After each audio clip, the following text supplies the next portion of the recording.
Ընդդիմադիրները ահազանգում են ճնշումների ու ձերբակալությունների մասին, ՔՊ-ն մինչդեռ ընդհանուր առմամբ շատ լավ է գնահատում ընտրությունների ընթացքը։ Վարչապետ Նիկոլ Փաշինյանի առանցքային մրցակից Ուժեղ Հայաստան դաշինքի առաջնորդ Սամվել Կարապետյանը, ով 6 ամիս է տնային կալանքում է եւ ընտրելու եկավ իրավապահների ուղեկցությամբ, քվեարկությունից առաջ ռուսական լրատվամիջոցի հարցինի պատասխան հայտարարեց, այսօր էլ իրենց աջակիցների ձերբակալությունները շարունակվել են։ Сегодня утром тоже эти аресты продолжаются, давление продолжается, но... Հենց այս պահին էլ մեր աջակիցներին ձերբակալում են, երեկ էլ մոտ 100 մարդու են ձերբակալել, բայց վախենալու որևէ բան չկա։ Չնայած ձերբակալությունները, ճնշումները շարունակվում են, բայց դա հայ ժողովրդի դիրքորոշման վրա չի ազդելու։ Այսօր հայ ժողովուրդը կկատարի ճիշտ որոշում եւ Հայաստանում վերջապես կլինի լեգիտիմ իշխանություն։ Армянский народ делает правильный выбор.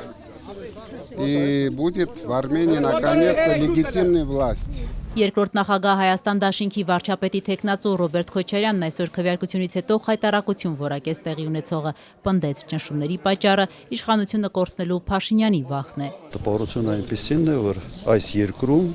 բոլոր քաղաքացիները գաղտնալսվում են։ Տեղաշորեն մտնում, խոհանոց են մտնում, ուղղակի հայտարարություն։ Ես այսպիսի բան չեմ հիշում, որ հարյուրավոր մարդկանց վրա բոլորը ընդդիմադիր անխտիր քրեական գործեր, տնային կալանքներ ու եւ այլ,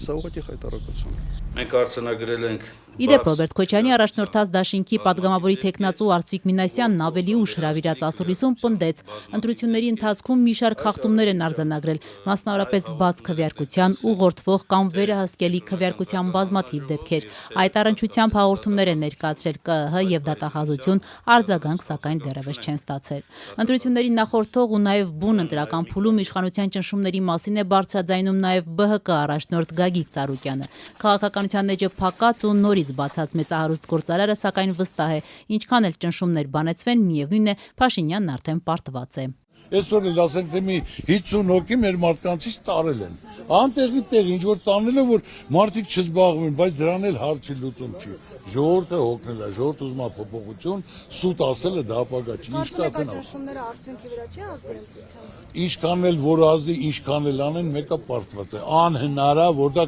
կարգավոր է։ Այնքան խասեց խաղաղություն, մինչև վերջը բերեց Ռուսաստանի հետ տնտեսական պատերազմ։ Տնտեսական պատերազմ դա թե նշանակում է, եթե տնտեսություն չկա, պետություն չկա։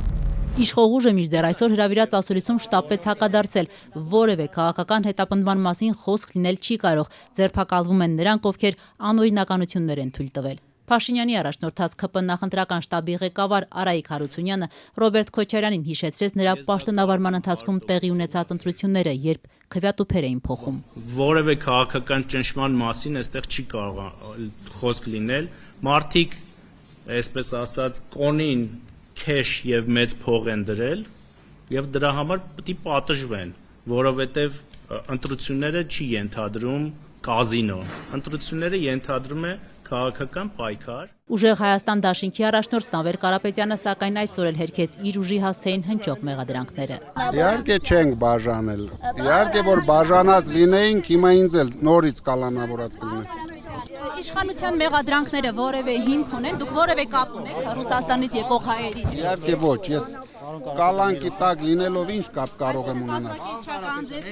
ֆիրմաներում աշխատող աշխատակիցներին բերելու։ Դե բերելու խնդիր չկա, մարդիկ իրենց կամքով ով գալիս է, ինչպես մենք կարող ենք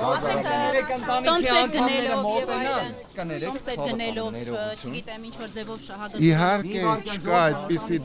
այդպիսի դեպք, որ լիներ, իրենք ասել են այռոպորտում բոլորին դիմավորում են, բոլորին տանեն եկեք կալանքի։ Հակակոռուպցիոն կոմիտեի տվյալներով ընտրական հանցագործությունների դեպքերով նախաձեռնված վարույթներով ձերբակալվել է 194 անձ, քրեական հետապնդում է հարուցվել 209 անձի նկատմամբ։